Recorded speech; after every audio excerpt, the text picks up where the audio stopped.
verses of Quran are all Muslims' pride. This miracle was revealed over a long time span, sent from Allah to an angel, then to a man. That man was Muhammad, the best of creation. بسم الله الرحمن الرحيم. الحمد لله رب العالمين والعاقبة للمتقين ولا عدوان إلا على الظالمين والصلاة والسلام على سيد الأولين والآخرين سيدنا محمد وعلى آله وصحبه أجمعين. All praise due to Allah, we praise Him and we seek His help. Whomsoever Allah guides is a truly guided one, and whomsoever Allah leaves astray, no one can show him guidance. Dear viewers, Assalamu alaikum wa rahmatullahi wa barakatuh, and welcome to a new episode of Correct Your Citation. With us today in the studio, our guest, Brother Abdullah Barira, all the way from France, Brother Ahmed Bassiouni from Egypt, and Muhammad Shindi from Egypt. Assalamu alaikum wa rahmatullahi wa barakatuh, and welcome to a new episode of Correct Your Citation. Well, before we begin, I would like to refresh your memory and ask you a few questions to remind ourselves as well as the viewers with what we studied in the last few episodes. So may I ask Abdullah, with the definition of tajweed, which is the main subject of this program? Okay, so tajweed in Arabic basically means improvement, and the scholars... That is the literal meaning. Yeah, the literal meaning. But the scholars, they mean by tajweed pronouncing the letters from their point of articulation and to give it its right and due characteristics. Wonderful. What is really the difference between the rights and the due characteristics, or what we call it in Arabic, haqq wa mustahaq?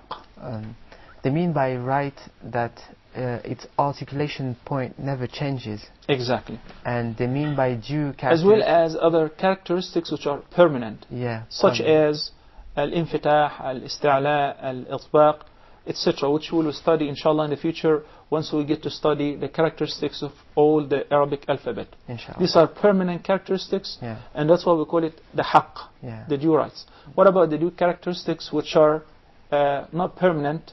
Actually, they do change due to the order of the letter. Sometimes as we get to study, we'll see that the same letter might suffer once idgham, merging, once ikhfa, hiding. Sometimes it will be pronounced very clearly, and sometimes the same letter will be pronounced with tafkhim, very heavy and deep, such as the ra with fatha, for instance, and sometimes the same letter will be pronounced with tarqiq, very soft and thin, such as if we pronounce the ra with kasra. And we'll give a couple of examples, like when we say Bismillahir Rahmanir Rahim, the ra is ra. Then if we pronounce the ra with the vowel kasra, it becomes ri, min sharril waswasi, min sharri. So the ra becomes very soft, very thin. These are the due characteristics which are not permanent. They change due to the order of the letters. Okay, Muhammad, we spoke about the importance of learning tajweed and the importance of reciting the Quran properly in response to the divine command in the Quran where Allah the Almighty says وَرَتِّلِ الْقُرْآنَ تَرْتِيلًا, which means recite the Quran in a measured tone and with a melodious voice. So we said there are mistakes, and we categorize the mistakes into two main categories or groups. One which is jali, very obvious. Yes. And we said this is a mistake which is haram to make. Yes. It's very wrong to make this mistake. And we said the obvious mistake would either change the structure of the word or the meaning by changing the pronunciation of the word or one of its letters, or altering one of the vowels on any of the letters. To that extent, can you give us an example of a mistake which is very obvious? Yes, it may be like changing the vowel of the letter, as we may say صراط الذين أنعمت. It may be wrong saying like أنعمت. It's not maybe, it is actually definitely a great mistake. Yes.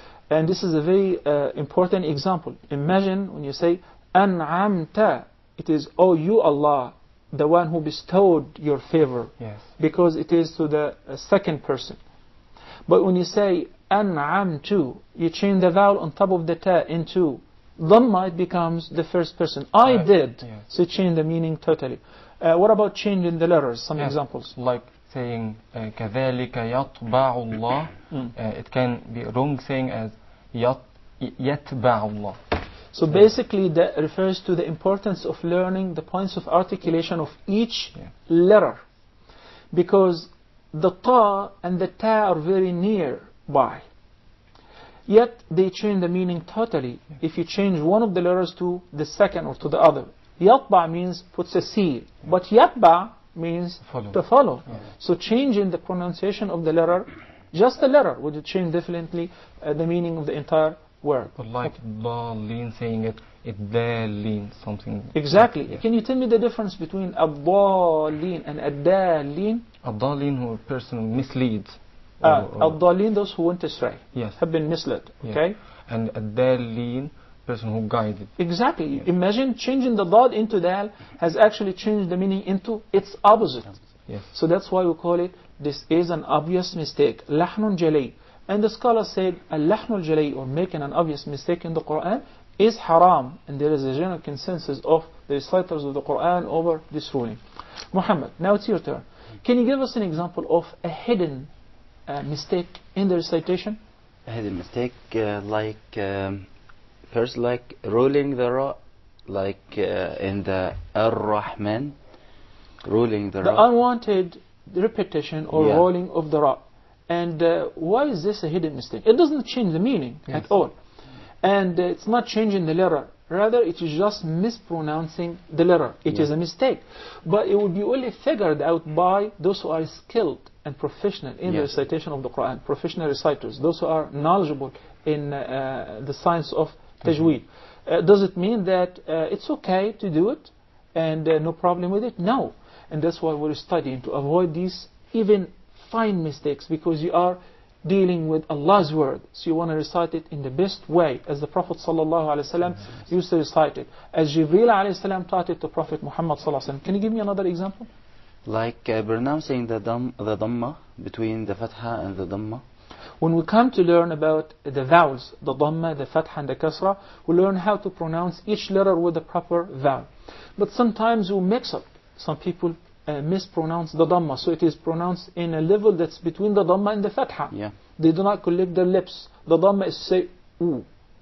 So it's pronounced in between. Or the Kasra. Or Can you give me an example? The Kasra between the Kasra and the Fatha. Exactly. Can you give me an example? في سورة الأنعام there is a verse which says ما عندي ما تستعجلون به. You notice the word beh. The ba has a kasrah beneath it. So we must make sure it is pronounced as kasrah. It's commonly mispronounced to be beh. If you notice, the kasrah is with a smile, beh. But when you mispronounce it, of course undeliberately, you did not mean it, unwanted mistake. So you say beh. And this is very common. And that's why we're studying the points of articulation as how to pronounce each letter properly, so that we do not fall even into a hidden mistake. Now let's resume. If any of you remember where we stopped at last time, we started last episode with learning the point of articulation of each letter of the Arabic alphabet. And there was a mechanism, Abdullah, if you remember, just to remind the viewers and ourselves, what is the best way to figure out the articulation point of each letter? We said that there is a specific mechanism. Do you remember it? Yeah, I do. Is to put the Hamza with a Fatha above it, just before the letter, and then to pronounce the letter with a Sukun. Okay. This is one mechanism. And we said to put Hamzatul Qat'a, the Hamza which will be pronounced, or an Alif, to precede the letter which you want to know exactly its point of articulation. Then it doesn't matter what kind of vowel on the Hamza or beneath it. So it could be Fatha, Dhamma, Kasra, it doesn't matter. But we said we will choose the Fatha because it's easier. So we'll say A in addition to the letter which is wanted to know its point of articulation. We'll apply a Sukun on top of it or a Shadda. Shadda is a vowel that puts emphasis on the pronunciation of the letter. So we put a sukoon, as for instance, we will take the letter kha. I guess we stopped last time nearby, so we'll begin from there. The letter kha, the mechanism is to precede this letter with a hamza, and we put a fatha on top, so it will be a. Then apply a sukoon. You see the sukoon on top of the letter. Then pronounce the two letters together, say them together with the proper vowels which we chose. And once the voice stops, that is actually where this letter is originated from. This is the exact articulation point of the letter. This is very important and necessary to make sure that each letter is very distinct from other letters, especially the letters which we call them neighboring letters, nearby to the articulation point of each other. So for example, the kha. What is the exact articulation point of the kha? Here. We say alif with fatha, then kha with sukoon, it will be akh. Akh. So the articulation point is the closest part of the throat. Basically, the throat is one of the articulation points of the Arabic alphabet, and it has 3 articulation points for 6 letters. If you look at this diagram or this graphic, we notice that on the bottom, which we call it aqsa al-halq, the farthest part of the throat, because it's farther away from the mouth and the uvula, we have the hams and the ha. The hams and the ha. We already learned how to pronounce the alif. Remember? Yes. I want you to feel it. Just put your index finger where the voice stops. Repeat it until you feel it. Okay. Nearby in the same area, the farthest part of the throat is the ha, which is a letter that we will study as well. So we'll say Try it. Do not prolong it, Abdullah, because we're going to learn about the mad letters or the prolongation letters. But this letter will be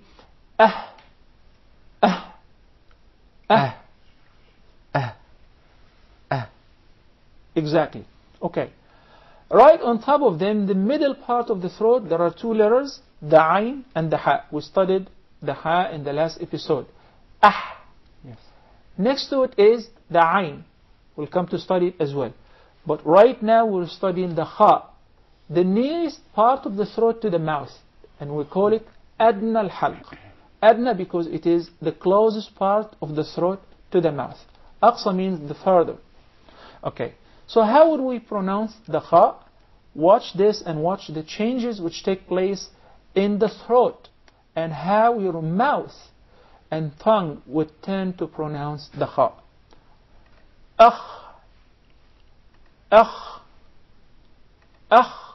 So basically, there is no involvement whatsoever for the tongue in the pronunciation of any of these letters.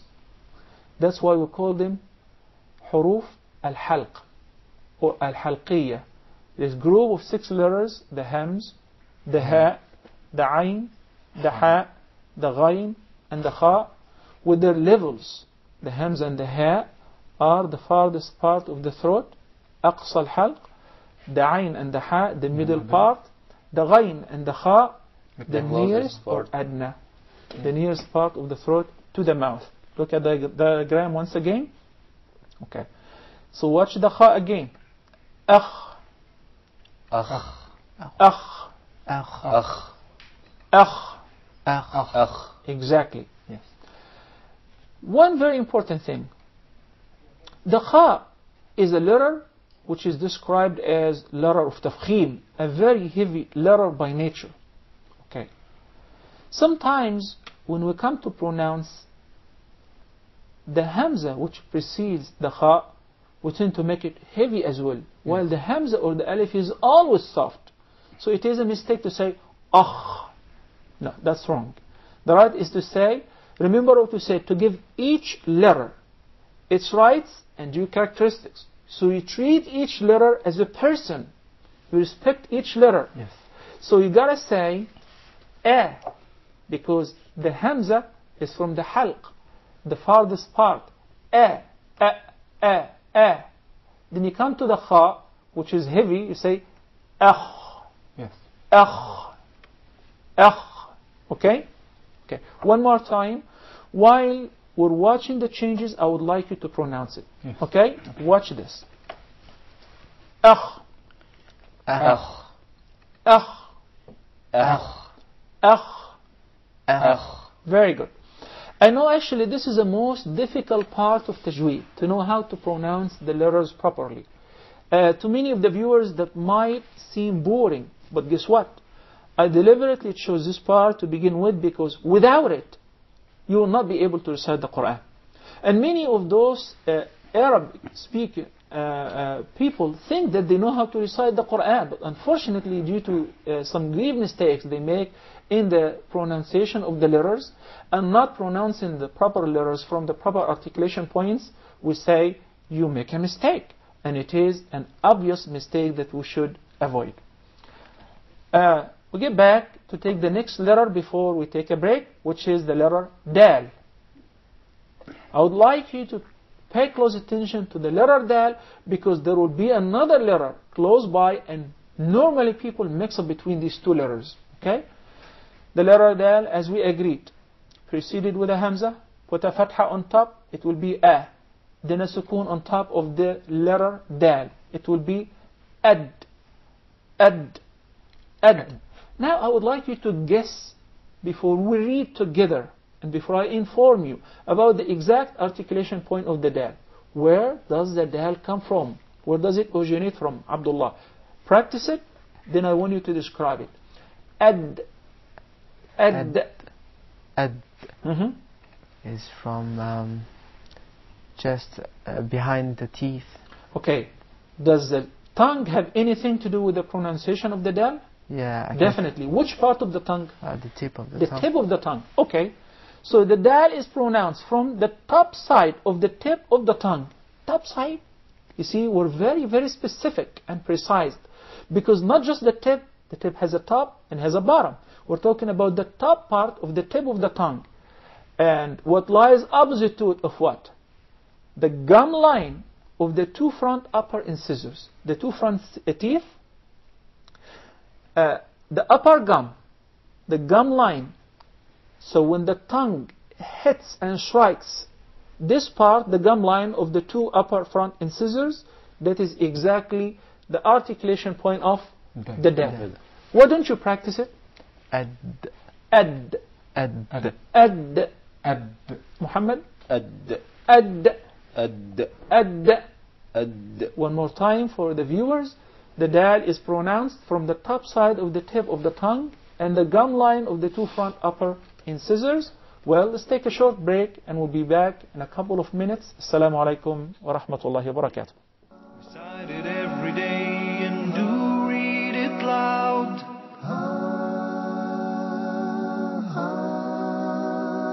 Recite it every day and do read it loud. Welcome back. Assalamu alaikum wa rahmatullahi wa barakatuh. Okay. We pause at the letter Dal. Please, I would like for all of you to bear patiently with me. Once we're done with this very important and essential part of learning Tajweed, you will find it very easy to learn how to recite the Quran properly, and you will enjoy it as well. And you will figure out. Actually, I would like to suggest something to the viewers. That I would like for you to have your own personal recorder. And for instance, recite Surah Al-Fatiha right now on your own. And record it. Then, after we're finished with this course, I would like you to recite it once again. And compare the two recordings. You will figure out that there is a great difference between the earlier recitation and the one which you do after you have learned the exact articulation points of all the letters. So now with the letter Dal. Put a Hamza before, add a Fatha to it, then a Sukun on top of the Dal, then pronounce, and once the sound stops, that is the articulation point of the Dal. Watch again. Adh, adh, adh. Would you repeat it? Adh. أذ Adh. أذ Perfect. Now, Abdullah, describe it. Describe the articulation point, the origin of this letter according to the way we pronounce it. This time we put the tip of the tongue just underneath the incisive adh. So basically, the letter dal, we watched the graphic where the tongue is taken out of the mouth, right beneath the two top front incisors. So that's why we say the dal is articulated from the tip of the tongue and the bottom edges of the two top front incisors. Adh, adh, adh.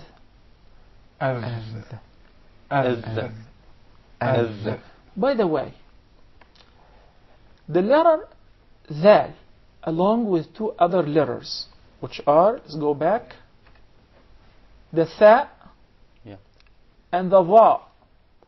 Remember, the three letters, tha, dhal, va, these three letters, we call them al-huruf al-lithawiyya.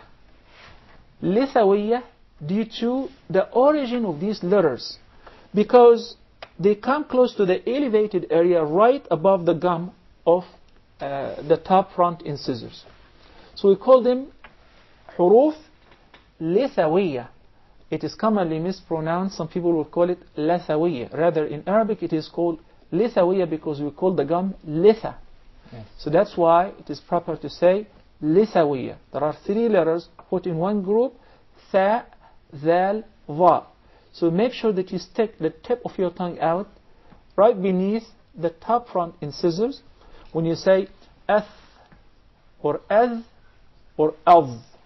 Of course, we will not, when we come to learn the articulation point of the va, the changes which take place on the tongue to make it distinct from the pronunciation of the dhal and the tha as well. But Sheikh, I want to ask a question about that. Is this a special articulation point for this letter from the tongue?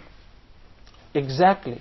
The tip of the tongue, this specific part, the tip of the tongue, yes, with the lower edge, the lower edge of the top front incisors. This is the dhal, and it is best to take a few examples to practice while the dhal is in a word. Here, اذكروا اذكروا اذكروا اذكروا. This time the dhal had a sukoon, and with the dhal has fatha, we will say كذاب كذاب كذاب كذاب كذاب كذاب. أذهبتم أذهبتم أذهبتم. أذهبتم. So make sure that we do not confuse the dhal with the zai. Yes. That happens when you do not stick the tip of your tongue out of the teeth. So say az. That becomes a totally different letter, which is common, zai. But the dhal is very distinct. Dhal, tha, va. You make sure that you stick the tip of your tongue out. Okay. Go back and take the next letter, which is a very, very important letter. For many, this letter causes a big problem. But we will learn its articulation point to avoid any problem with this letter and to learn how to pronounce it properly. Okay.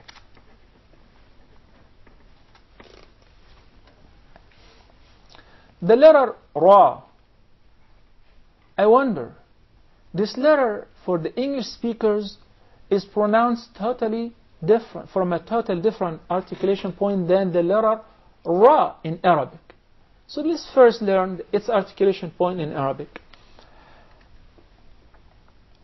The letter Ra is articulated from the tip of the tongue. Ar. The tip of the tongue with the top of the tip and what lies opposite to it from the gums of the two front top incisors. Again, Ar. I would like you to watch and notice the striking of the tip of the tongue to the gum. That what really makes the difference from the English R to the Arabic Ra. Because normally the English R is pronounced far away from this articulation point due to the non-striking of the tip of the tongue to the gum. It will be R, Robert.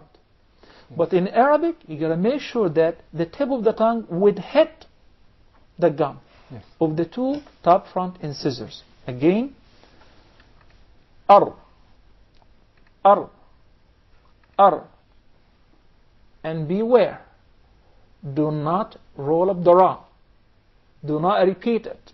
Because this is a hidden mistake, as we stated. If you remember, that was your example when we said that the unwanted repetition or rolling of the Ra. So say, Ar-Rahman. Actually, you pronounced several Ra. It wasn't just one. Which said be Ar-Rahman. Ar. By the way, this is a very difficult letter, even for many of the Arab.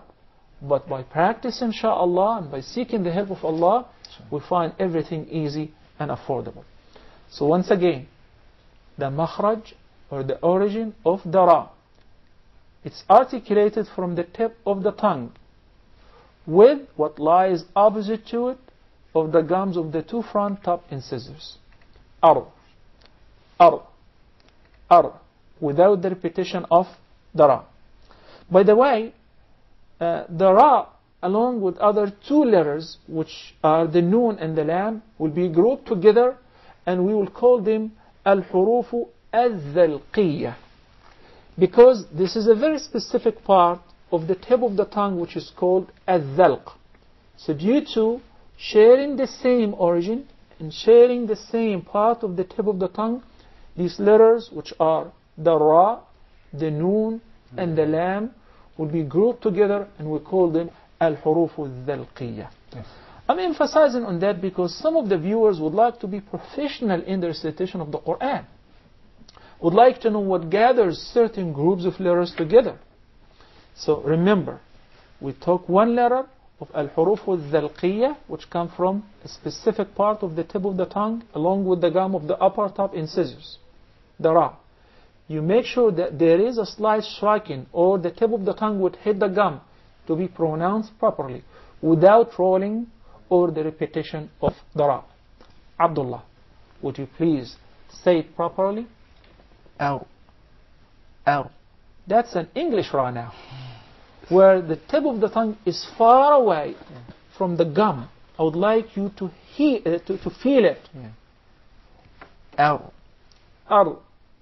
The tip of the tongue, not the middle of the tongue, not the sides of the tongue, just the tip, the top tip of the tongue, striking or hitting slightly the gum. Ar. Exactly. Muhammad? Ar. Did you notice anything? Yeah. What did he just do? He just repeated it. Exactly. There is a repetition of the Ra. He actually pronounced several Ra's. We just want one Ra. Ar. Exactly, huh? Ahmed? L. MashaAllah. Barakallahu fikum. Let's take a few examples. And remember, the Ra is a letter which we said when we studied the examples of Al-Mustahaq, that its pronunciation would differ according to the vowel. Not only the vowel on the Ra or beneath the Ra, but the vowel on the letter that precedes the Ra as well. Okay, we'll come to study the Ra by itself as a whole letter, as a whole kingdom, will be treated as a person, and what changes would happen in the pronunciation of the Ra of Tafkhim or Tarqiq due to its order of in the word. Irtada. Now we feel that the Ra is coming from the proper origin. Irtada. Exactly. Arsalna.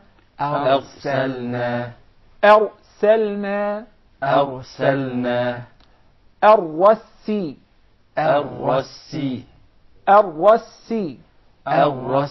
Excellent. Perfect. We have to hurry. We still have so many letters. We're going to finish, and we'll try our best to finish them in this episode, inshaAllah. If not, we'll continue with them in the next episode. The letter Zay, and we warned beforehand of mixing up between the letter Zay and what? Zal. And we said, in the case of the letter Zal, you stick the tip of your tongue out, right beneath the edges of the upper incisors. But in the case of the Zay, let's look at the proper way of pronouncing the Zay and its proper articulation point. Watch this. As. Your tongue never comes out of your mouth. Yes. As. And there is actually a whistling sound. As. So the Zay comes from the tip of the tongue and the palates of the two front top incisors at a point just above the two front lower incisors. As.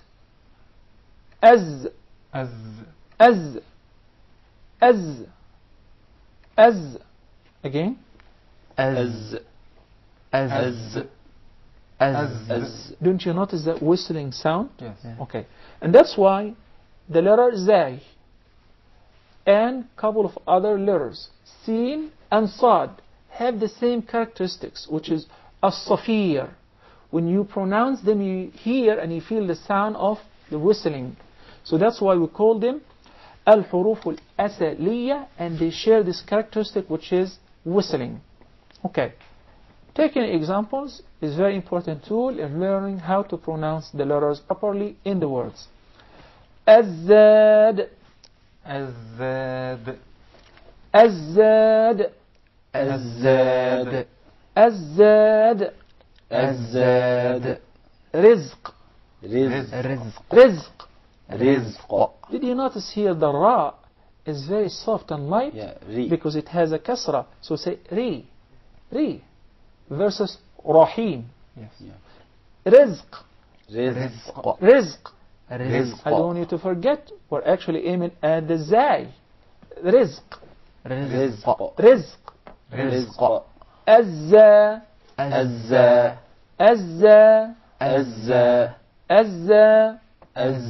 Excellent. Each time we have a slide, you notice that there is the word al-kahf. Yes. And this is what we promised you and the viewers as well. Once we're done with the ahkam of al-makharij, and also start scratching the surface of the rulings of an-nun as-sakina and at-tanween, we'll start practicing and applying these rules on the beautiful surah of Surah Al-Kahf, which the Prophet ﷺ highly recommended for us to recite it on every Friday. Because for those who recite it on Friday, it causes a light to shed from beneath them until the heaven, and this light will continue to illuminate for them until next Friday, and they will receive a great forgiveness for whatever was done in between the two Fridays. Because of the significance of this surah, we chose to learn how to recite it properly and apply the rules and regulations which we study on this surah. Short break, and inshallah azajal, we'll return in a couple of minutes. Don't go far away. We'll resume with the articulation point. Recite it every day and do read it loud.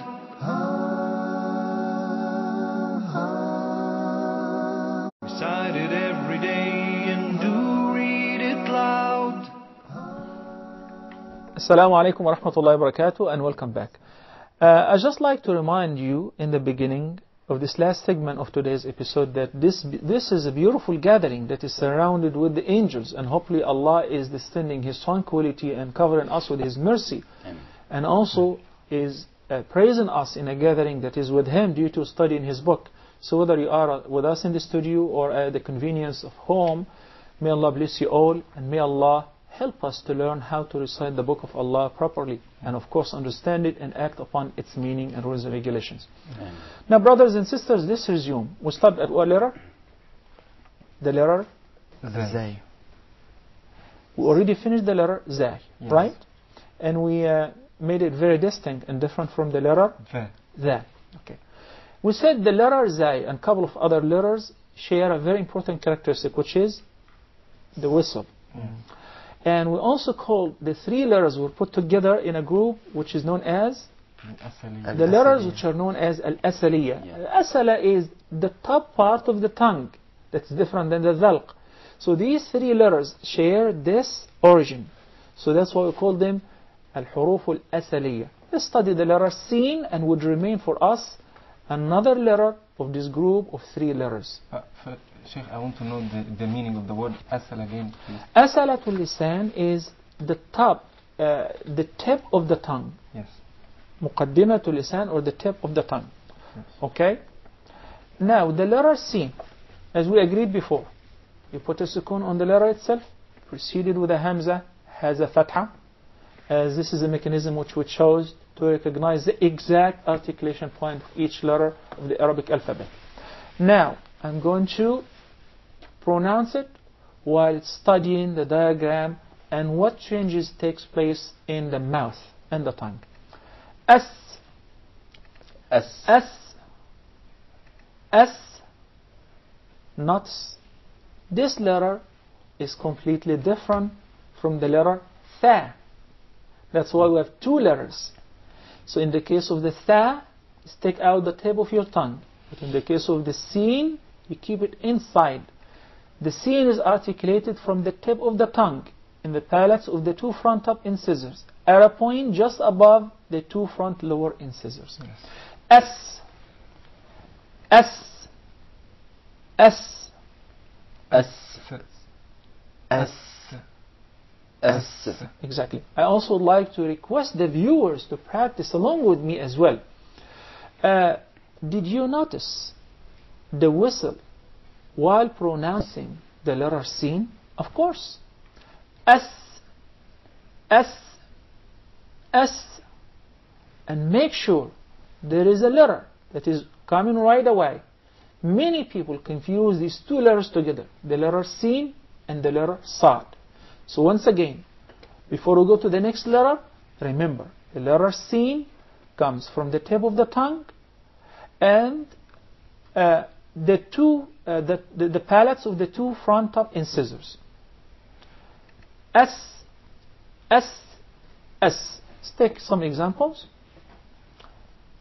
The word ista'u. Ista'u. Of course, you remember this word is in Surah Al-Kahf. Yeah. Ista'u. Ista'u. Actually, because of the letter Ta is there, and it is a heavy letter by nature, a letter of tafkhim, some of the reciters who are not educated enough would tend to mispronounce the letter Sin, and instead they would pronounce it as Sad, because it suits more the Ta. And that's why we're studying each letter in details to know how to pronounce it properly, regardless of the letter that follows it. So we say Ista'u.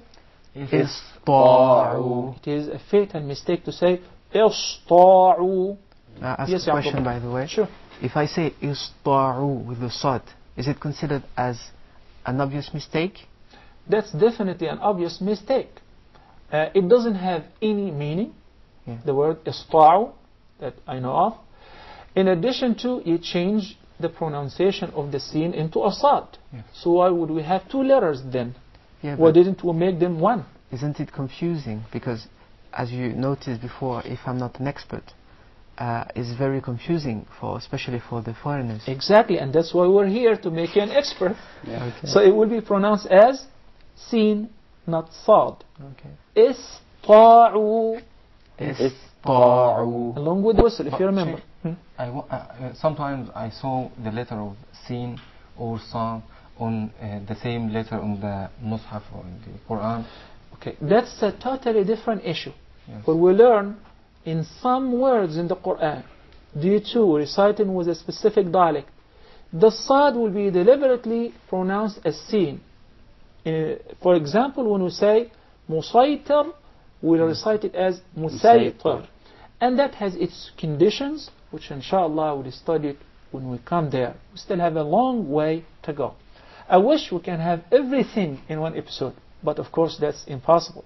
So let's take it easy and bear with us patiently. The word mustamsikun. مستمسكون. And there are two scenes in this word. مستمسكون. مستمسكون. واستمع. واستمع. واستمع.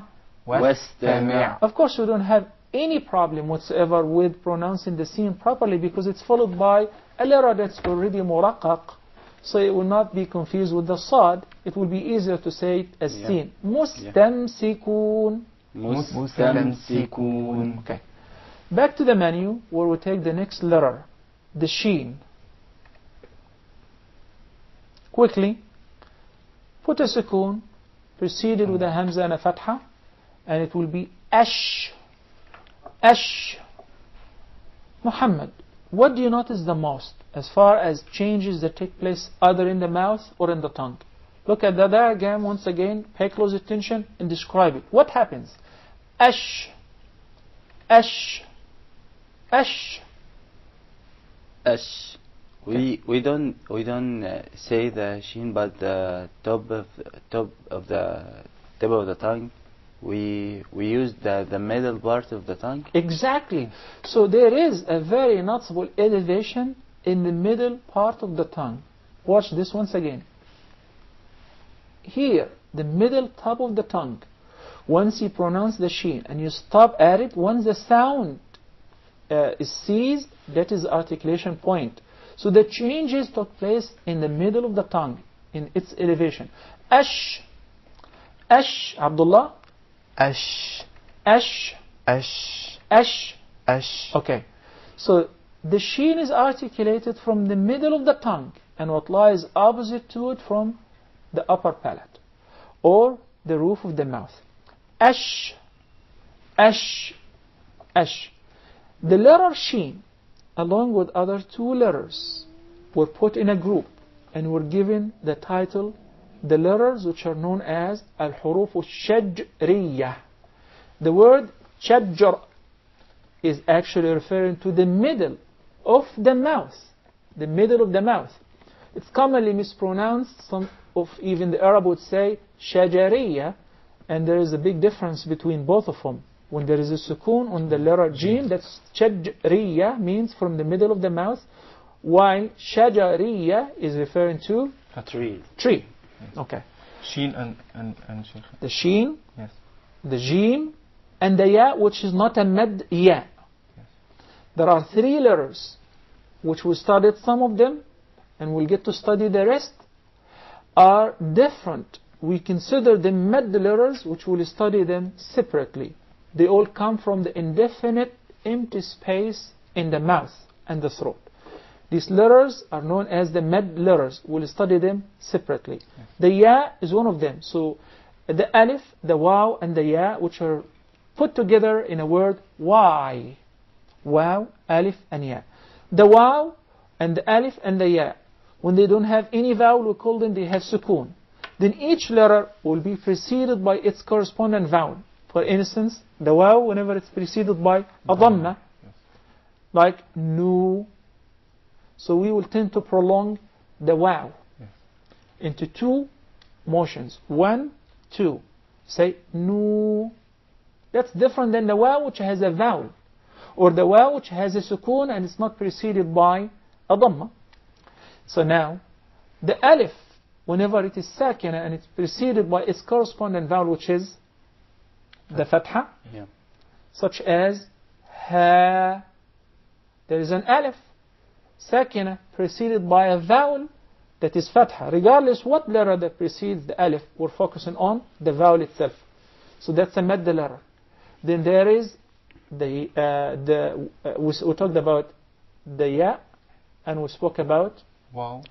the waw and the alif. So we put them together in one word, which will have a special diagram to describe them in details in one word, that is nuhiha.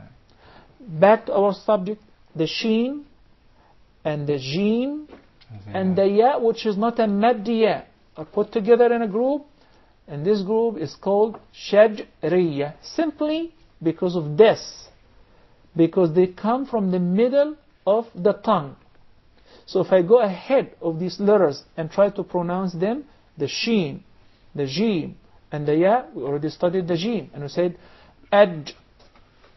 Muhammad, you especially, I would like you to pronounce the jim once again.